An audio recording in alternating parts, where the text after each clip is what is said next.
Okay, section 1.5, reference angles.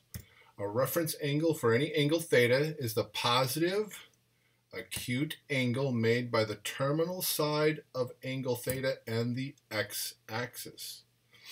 So if I'm in quadrant 2, oh wait, we left off quadrant 1. Let's get quadrant 1 in the picture. Here we go. Quadrant 1, a lot of authors will leave this out because theta and theta prime would represent that same positive acute angle where the terminal side is made with the x-axis. Quadrant 2, here theta's in quadrant 2. Your reference angle theta prime is your terminal side down to the negative x-axis, and we're going to look at this as an acute positive angle. So we'll take 180 degrees and subtract the theta to give us this reference angle for theta prime. If we go into quadrant 3, then we're going to have to take theta, which is now bigger than 180, and subtract it. Oops, get a little ahead of myself there. And that's going to give us theta prime. And if I'm quadrant 4, then it's 360 minus theta for theta prime. So again, the biggest thing to remember here is that never, ever, ever, ever make an angle with the y-axis. The reference angle is always in reference to the x-axis. Make sure you wipe out any thoughts of the y-axis. Now, one thing I like to do with my all students take calculus xy coordinate plane is I like to start adding on the degrees, but like we said, we don't want the y-axis, so I scratch out the 90 and 270 when it comes to helping me find reference angles. So an example, if we wanted to find a reference angle of 218 degrees, okay, so here's my xy coordinate axes. I'm going past 180 to 218, so that indicates to me that we're going 218 minus 180, 38 degrees. 1,387 degrees. Okay, well, I'm not big into just constantly subtracting 360, so what I do is I take 360 and round it up and say it's 400. Take whatever angle I'm given, round it up to the nearest hundreds. Is 1400 and say, okay, since they both end in zeros, 4 goes into 14 3 times.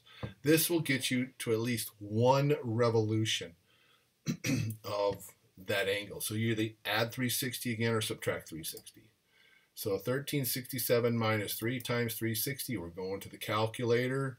Let it do the work. 307, there we go. We're between 0 and 360. That's going to put me in quadrant 4, so 360 minus 304, 53 degrees is my reference angle. So again, just throwing out ideas for you. You're all students take calculus if you want to put these little diagrams or these formulas here inside your quadrants is a good idea.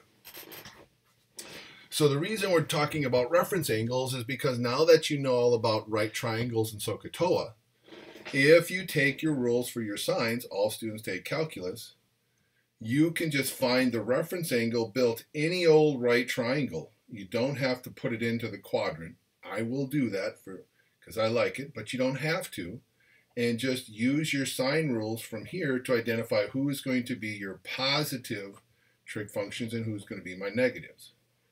So again, very rarely do we look at quadrant 1 because they're all positive. So we'll be doing a lot of 2, 3, and 4 quadrant angles. All right, so for example, finding the trig function values of a quadrant angle 3. Find the values of the 6 trig functions for 210 degrees. So what you can do is find your reference angle, subtract 180, it's 30 degrees. I like to build my right triangle in quadrant 3. You don't have to, but I would do that. So 30, 60, 90. Label my sines, my hypotenuse, my opposite, my adjacent. Put in my 30, 60, 90 ratio, 1, square root of 3, and 2. And I use the quadrants for my sines. Again, if you wanted to, you could say all students take. This is where you're going to be tangent is positive, tangent and cotangent. All right, if we go with the quadrant, the 1's negative, the square root of 3 is negative. Like I said, all students take, these 2 would be positive, these 4 would be negative. So if you wanted to build just any plain old drawing of a right triangle, which is fine by me, use your all students take calculus to know who's positive, assign their signs, then it's a matter of finding, oh, the sine of 30 degrees. Sine of 30 degrees is opposite over hypotenuse, 1/2, but it has to be a negative 1/2. So you can see that in the quadrant drawing, or you've already assigned the answer.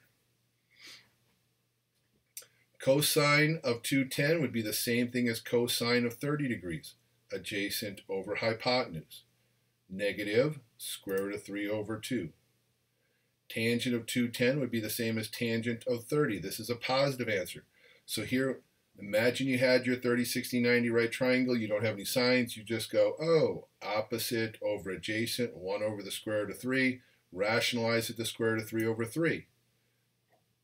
There's my answer. If you want to use the negatives in your quadrant where you built your triangle, I'm more of a visual person. I feel more comfortable when I see things.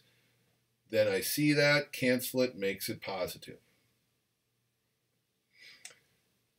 Cosecant of 210 is the same as cosecant of 30. Flip our negative 1/2 to a negative 2. Secant of 210, the same thing as secant of 30. We'll take this answer and flip it. That's going to be 2 over the negative square root of 3. Rationalize gives me negative 2 square root of 3 over 3. For my cotangent of 210, which is the same as a cotangent of 30, we'll just flip this 1 over the square root of 3 and make it the square root of 3, and there's my final answer. So, a quick outline for finding what your reference angle is going to be. We know we want theta to be somewhere between 0 and 360. So if I'm bigger or smaller, we're just going to keep adding and subtracting 360 as many times as needed to get to be between 0 and 360. Step 2 is to find your reference angle. Again, quadrant 2, 180 minus theta. Quadrant 3, theta minus 180. Quadrant 4, 360 minus theta. Then we'll determine the correct signs. Again, 2 ways to do this. All students take calculus, identify who's positive, make the other ones negative, or actually build your right triangle in your quadrant and put the appropriate x and y coordinate signs on it based on whatever quadrant you're in. Then you can find the trig function values using that reference angle. So if we had to find the exact value of cosine of negative 240 degrees, all right, I'm going to take negative 240. I want it to be between 0 and 360. So step 1, add 360 to make it 120. That's telling me I'm in quadrant 2. I need to find theta prime. 180 minus 120, 60 degrees. So I need a 30, 60, 90 right triangle. I opt to build it in quadrant 2. Label it with all my sides. Number 3, now find the signs of your answers.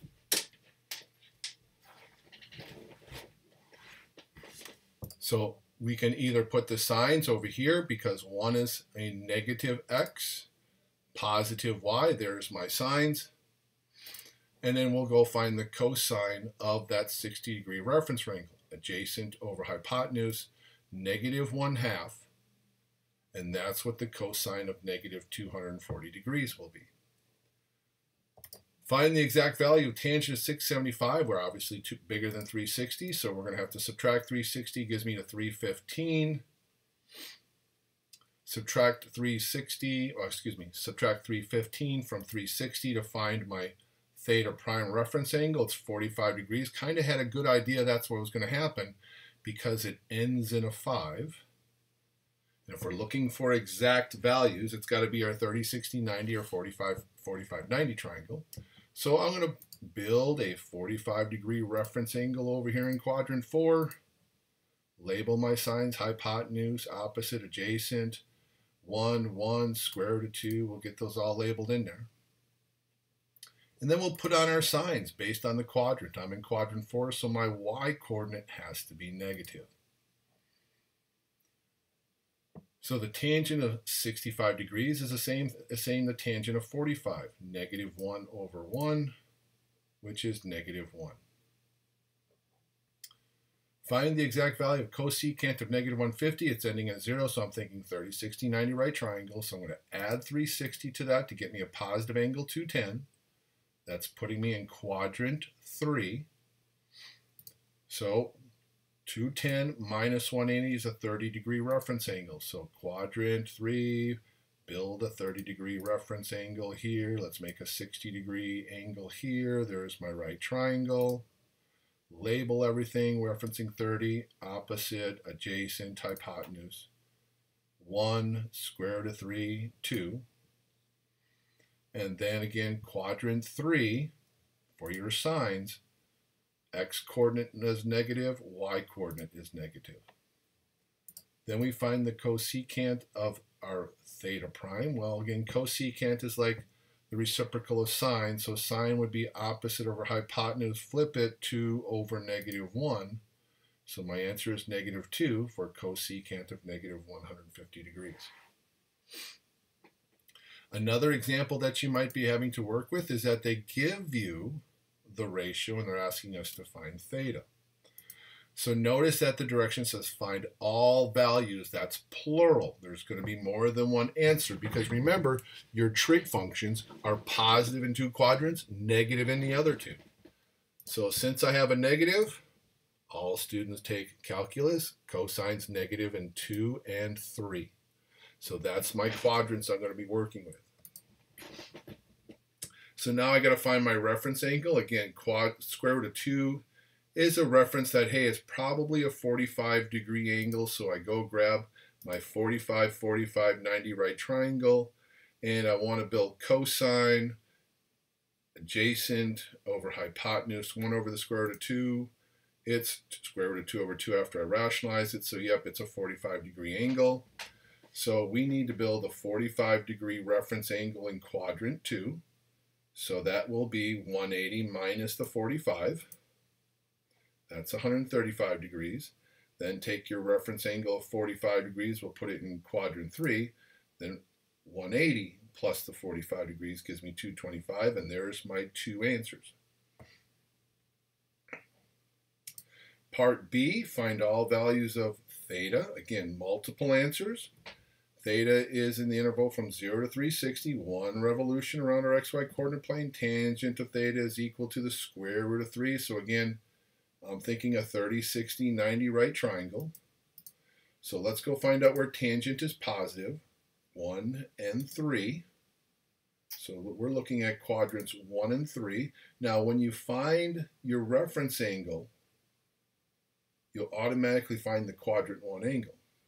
All right, so like I said, I'm thinking 30, 60, 90 right triangle here.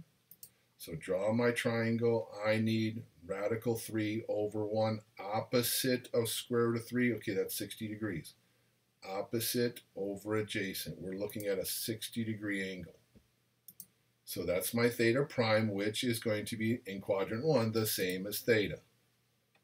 And then we need to get over into quadrant 3, 180 plus 60. That will give me 240. So there's my 2 angles. Okay, next you're going to need a calculator. So if you want to pause it real quick and grab your calculator, we're going to do some calculator work.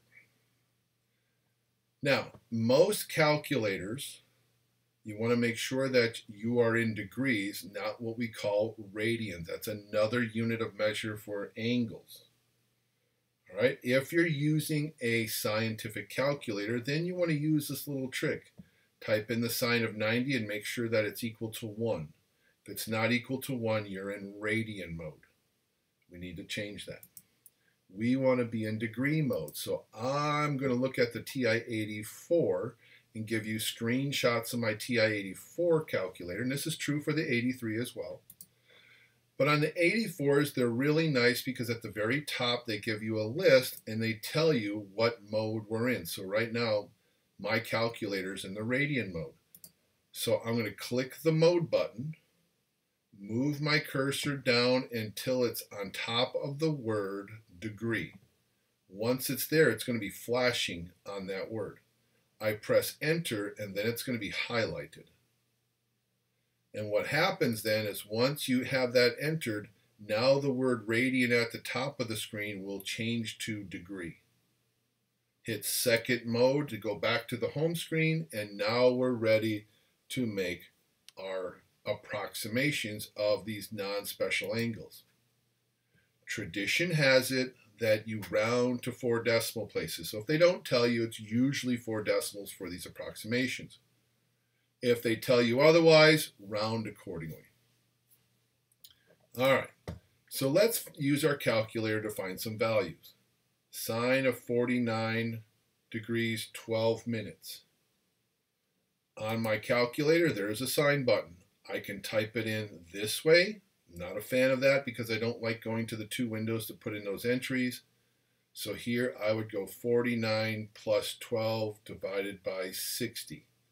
Notice I get the same thing. For me, it just seems easier when I'm typing things in and everything is right on the screen of the calculator for me.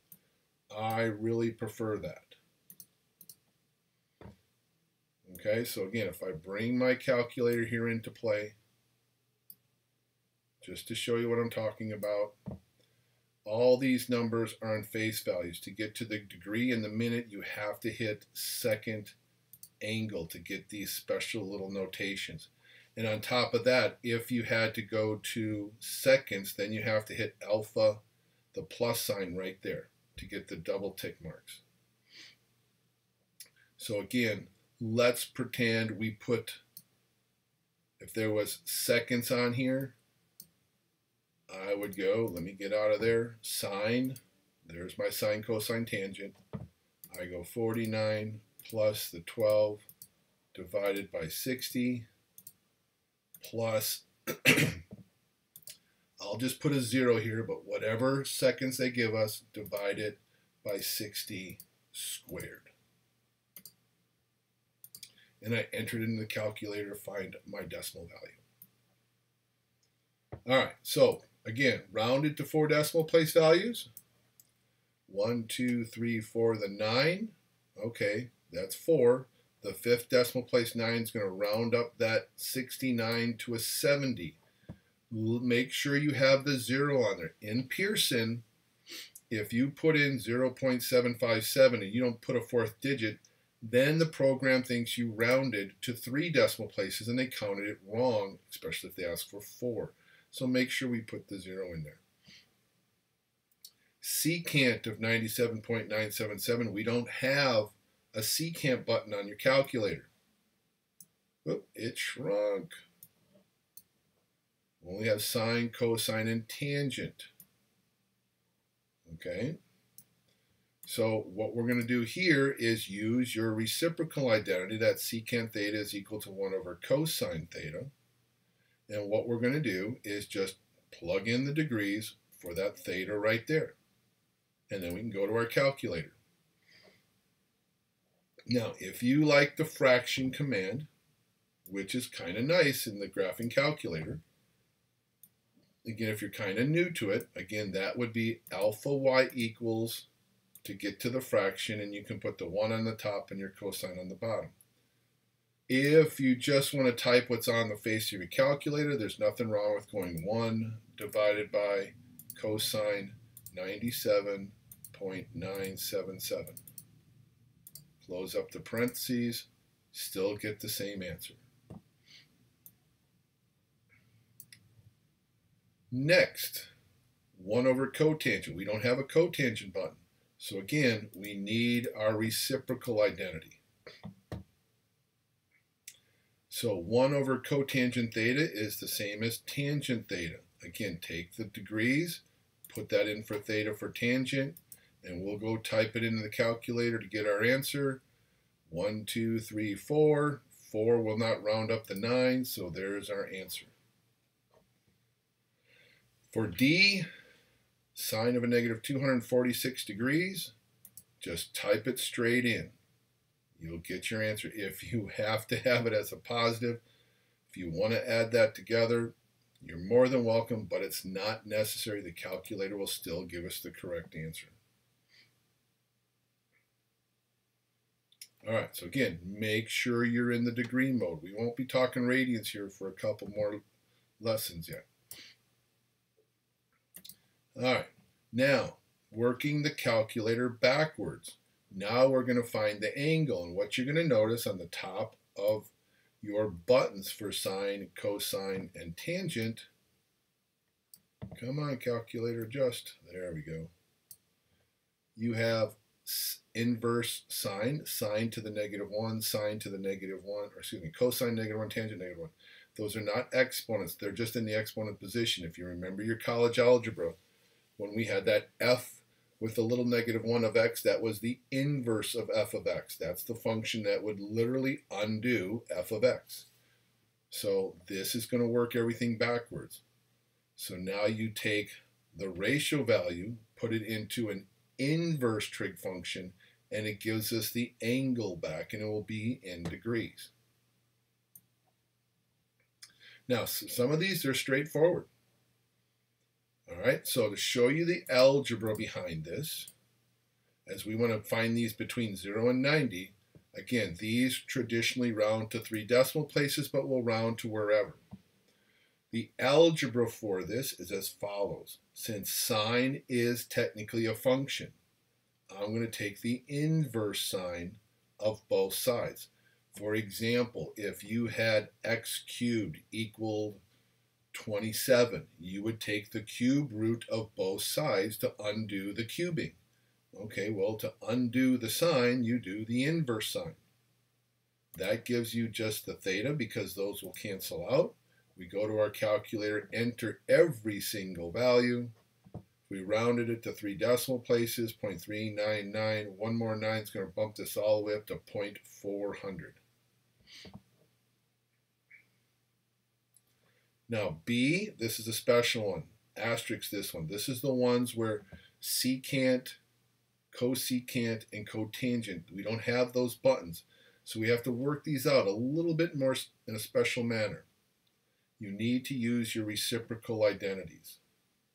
So here, if we're talking reciprocals, we like to put things in fractions. So I'm going to take this decimal and put it over 1 and set it equal to, or in this case an approximation, to the reciprocal of secant theta, which is 1 over cosine theta.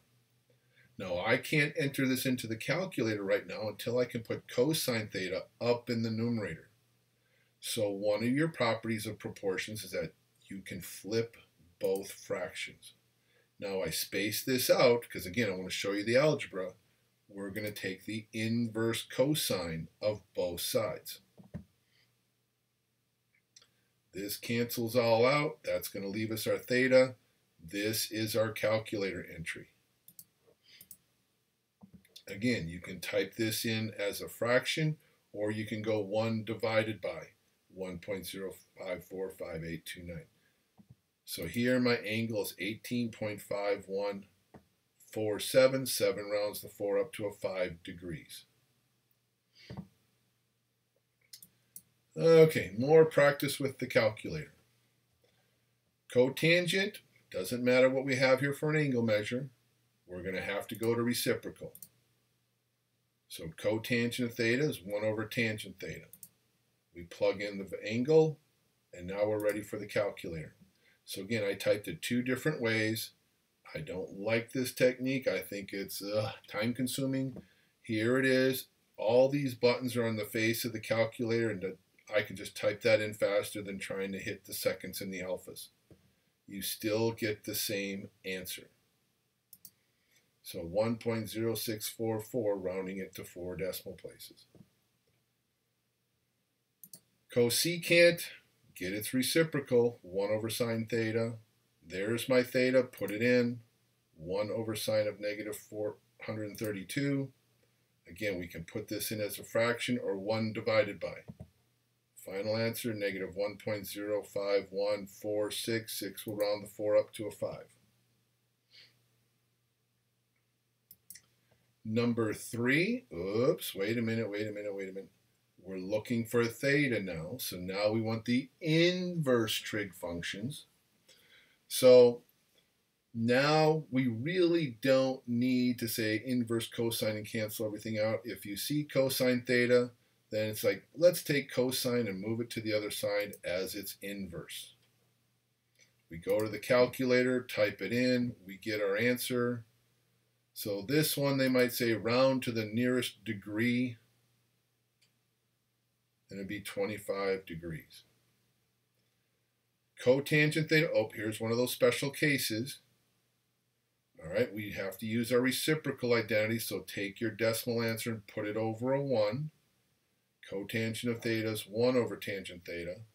Once you create the proportion, you flip both fractions. So tangent theta is equal to 1 over 0.9063.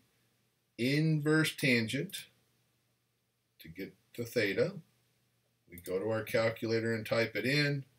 We get 47.8139, rounded to 3 decimal places, 47.814 degrees.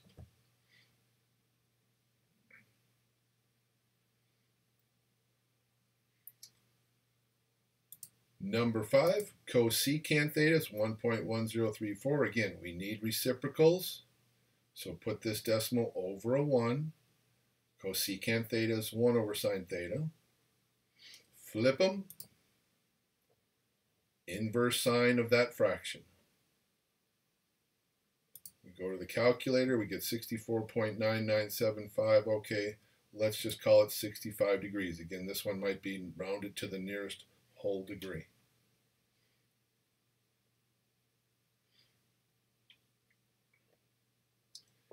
Tangent of theta is equal to 1.588. We have the tangent button, so this is just an inverse tangent of that value.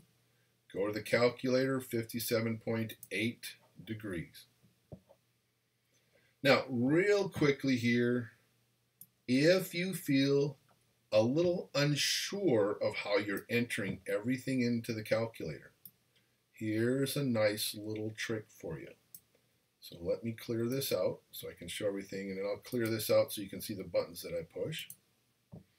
Okay, let's say we're doing number 5. The most common made mistake in number 5 is to type this in as the inverse sine, 1 over the inverse sine of this value. So a lot of people go 1 divided by second sine of that 1.1034. And if you notice this should all of a sudden set off a red flag that the biggest possible value for sine is 1, but if you don't see it, the calculator will. It tells you you have an error message. So don't always hit quit. Hit number 2. It puts the cursor right after what it didn't like. It doesn't like this number. And that should be an indication that we're typing this in wrong. Okay, so it's the inverse sine of 1 over that decimal. So be careful.